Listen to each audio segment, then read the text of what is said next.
Assalamualaikum.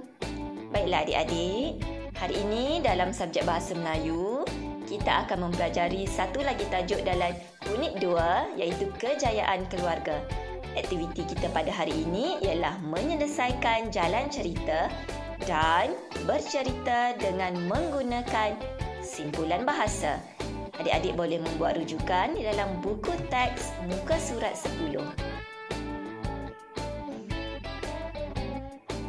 Adik-adik masih ingat apakah maksud simpulan bahasa dalam pelajaran kita yang lalu? Baiklah, mari kita lihat semula apakah yang dimaksudkan dengan simpulan bahasa. Simpulan bahasa ialah perkataan yang terdiri daripada dua perkataan atau lebih. Simpulan bahasa mempunyai maksud yang berbeza daripada makna perkataan yang membentuk kata tersebut. Baiklah, hari ini kita akan bersama-sama menyelesaikan jalan cerita. Mari bersepakat. Jika adik-adik lihat di dalam buku teks, kita diberikan beberapa bahagian cerita yang perlu kita selesaikan. Bahagian pertama, kedua, ketiga, keempat dan bahagian kelima, bahagian kesimpulan yang perlu kita fikirkan sendiri atau perlu kita rumuskan sendiri. Jalan cerita ini kita akan gunakan ataupun masukkan sekali simpulan bahasa. Baik, kita lihat bahagian yang pertama. Bahagian yang pertama sebenarnya ada diberikan contoh jawapan di dalam buku teks. Mari kita lihat. Amin dan Arif adik-beradik. Mereka mempunyai kebun lobak yang luas. Mereka membekalkan lobak kepada peniaga-peniaga lain. Sungguh-sungguh tanaman hasil titik peluh kamu berdua, puji Encik Husin. Terima kasih Encik Husin, balas Amin dan Arif. Baiklah adik-adik, di sini kita menggunakan simpulan bahasa titik peluh. Perhatikan titik peluh.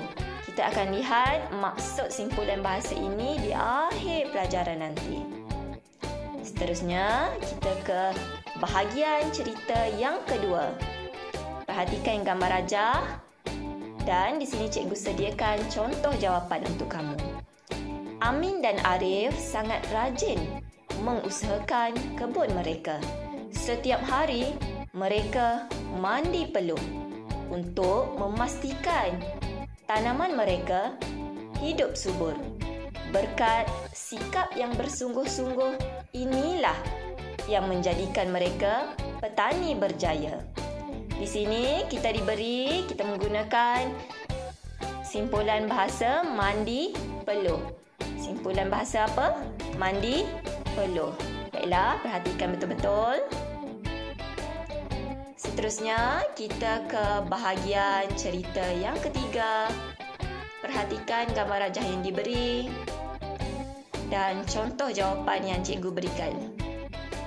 Ketika Arif sedang menolak kereta sorong yang mengandungi hasil tuaian, tiba-tiba tayar kereta sorongnya terjatuh ke dalam lubang. Amin dan Arif bersama-sama cari jalan untuk mengeluarkan tayar yang terlekat di dalam lubang itu. Di sini simpulan bahasanya ialah cari jalan, cari jalan. Baiklah, bahagian yang keempat.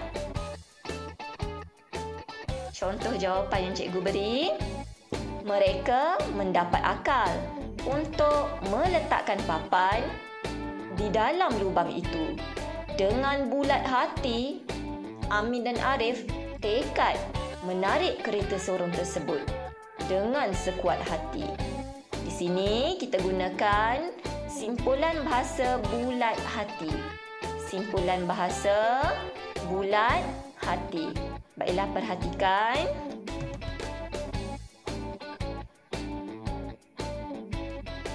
Seterusnya, kita ke bahagian yang seterusnya. iaitu bahagian kesimpulan. Kesimpulan di dalam buku teks tidak diberikan, tetapi di sini cikgu sediakan contoh jawapan untuk kamu.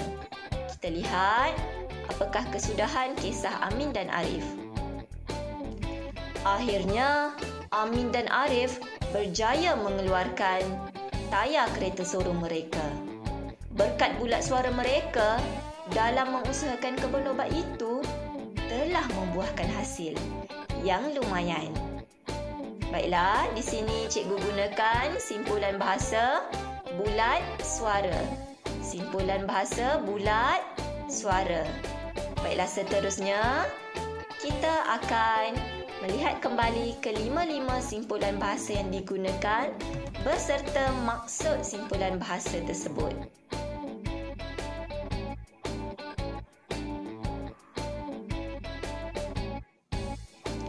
Kita lihat simpulan bahasa yang pertama, titik peluh. Titik peluh maksudnya hasil usaha sendiri. Yang kedua, mandi peluh. Mandi peluh maksudnya bekerja kuat. Simpulan bahasa yang ketiga, cari jalan. Cari jalan maksudnya berikhtiar menyelesaikan sesuatu perkara. Yang keempat, bulat hati. Bulat hati maksudnya tetap dan bersungguh-sungguh. Dan yang kelima, bulat suara. Bulat suara persetujuan ramai. Baiklah, ingat ada 5, titik peluh, mandi peluh, cari jalan, bulat hati dan bulat suara. Baiklah adik-adik, cikgu harap adik-adik dapat memahami kesemua pelajaran kita pada hari ini dengan baik. Adik-adik boleh mengulang kembali video ini sehingga adik-adik faham. Dan seterusnya jangan lupa untuk membuat aktiviti latihan dalam buku aktiviti jilid 1 muka surat 10. Jangan lupa untuk like, share dan subscribe video ini. Terima kasih.